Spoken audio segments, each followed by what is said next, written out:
No oven? No problem. For today's recipe, gagawa tayo ng no-bake Biscoff cheesecake. Meron tayo ditong 250 grams biscuit. 20 pieces itong dudurugin ko. Nagtabi lang ako ng ilang piraso for toppings. After natin mapino itong biscuit, transfer lang natin sa mixing bowl. Then, we need 50 grams of melted butter. I-mix lang natin yan para ma-absorb nitong biscuit. Ganyan dapat yung texture, parang buhangin. Gagamit tayo nitong cheesecake molder. Naglagay lang ako dito ng butter kasi gagamit tayo ng baking sheet para hindi gumalaw. I-transfer na natin yung base ng ating cheesecake. Hindi ko siya ilalagay lahat kasi gagawa pa ako ng maliit na version. So up to you na guys kung gusto nyo na makapal yung base ng cheesecake nyo. So ayun na nga, after natin durugin, binuo ulit natin. Kapag naiayos nyo na, ilagay lang muna natin yan sa ref para mag-set siya while ginagawa natin yung cheesecake. Tulad nga ng sabi ko kanina, gusto kong gumawa ng mini version. Dito ko lang siya sa muffin liner nilagay. Ilalagay lang natin to sa chiller hanggang sa matapos natin gawin yung cheesecake. Gagamit tayo dito ng 400 grams cheesecake. Dapat naka-room temp yung cheesecake nyo para hindi kayo mahihirapan na i-mix. At dahil malamig na nga dito, kahit naka-room temp na itong cheesecake, ay matigas pa rin siya guys.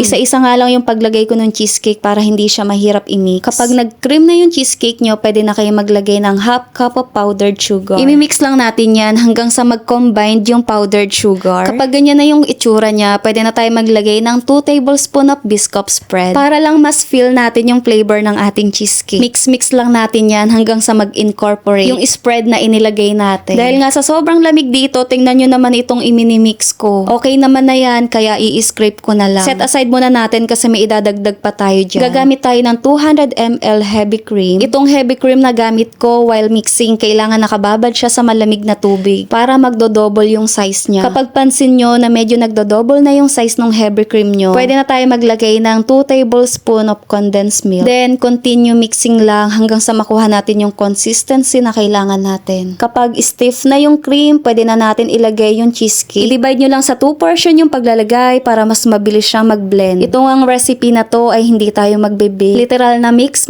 lang talaga yung gagawin natin dito. After nyo ang mai-mix, ganito dapat yung magiging itsura niya. Perfect na yan guys, kaya mag-assemble na tayo. Ito na yung base ng ating cheesecake, nag-set na siya. I-transfer lang natin dyan yung cheesecake. Nabisi nga ang person, kaya medyo matagal tayong hindi naka-upload ng recipe. Alam nyo ba, ito talagang pagluluto ang stress reliever ko. Kapag nagluluto ako or nagbe-bake ako, hindi ako nakakaramdam ng pagod. Kahit na ilang oras akong abutin na nakatayo guys, ganong level. Nagtira lang ako ng kaunti para dito sa mini. After natin mapakinis itong top, ilalagay natin yan sa chiller ng 3 to 4 hours para mag-set. Ibinabad ko sa mainit na tubig itong Biscoff spread para maging runny yung consistency. Dahil nga hindi ako makahintay, 2 hours ko lang inilagay sa ref itong cheesecake. Kaya ganyan yung itsura kasi 2 hours ko nga lang siyang nailagay sa ref. At ito na nga yung spread natin na ibabad ko na siya sa mainit na tubig. Imimix lang natin yan para maging runny. Ganyan siya dapat. Kapag tingin nyo hindi na mainit yung spread, ilagay na natin yan directly dito sa cheesecake. Mabilis dapat yung pag-spread natin kasi malamig itong cheesecake kaya madaling titigas or mag-set itong Biscoff spread. So kapag dumikit na yung toppings natin, i-slice na natin yan. Para nga ma-slice natin ng maayos. Pinainitan ko lang sa apoy itong kutsilyo na gamit ko. Depende na sa inyo kung ilang slice nyo siya hahatiin. So ako, i-divide ko lang siya sa 8. After ko nga itong ma-slice, ilalagay ko lang siya sa freezer ng 30 minutes. At ito nga maliliit naman yung lalagyan ko ng toppings. Tatanggalin ko nga yung balot at ang ititira ko lang yung pinakailalim. So ganyan yung itsura niya guys. Kung ipi-freezer nyo siya, walang didikit dun sa wrapper. So lalagyan lang ulit natin yan ng Biscoff spread. Yung total pala na nailagay ko dito na pang toppings. Naubos ko yung isang bote na ibinabad ko sa tubig kanina. Tapos, nagbukas ako ng panibago para naman dito sa maliliit. Para nga hindi boring tignan. Maglalagay tayo nitong biscuit. Hinati ko lang siya sa gitna. Tapos, nag-sprinkle lang ako dyan ng dinurog natin na biscuit kanina. Itong recipe na to, hindi lang siya pang cravings. Pwede siyang ipang-benta. Dito nga sa malaki, naglagay lang ako ng 2 pirasong biscuit sa ibabaw. Para mas appetizing, maglalagay lang tayo dito ng crushed biscuit sa gilid. And that's it. Meron na tayong no-bake Biscoff cheesecake. Kung nagki-crave ka at marami ka naman time, why not ikaw na lang ang gumawa? Bukod sa makakatipid ka na, marami ka pang magagawa. O siya, tara. Isang slice na agad para matikman na. Uy, kita mo yan? Napaka-creamy. First bite para sa nanonood. In fairness, yung lasa niya hindi siya matamis. Sobrang sarap niya guys. Literal na melt in your mouth. Huwag ka nang magsana all. Itry mo na din tong recipe na to. That's all for today. Thank you for watching. Don't forget to follow for more recipes.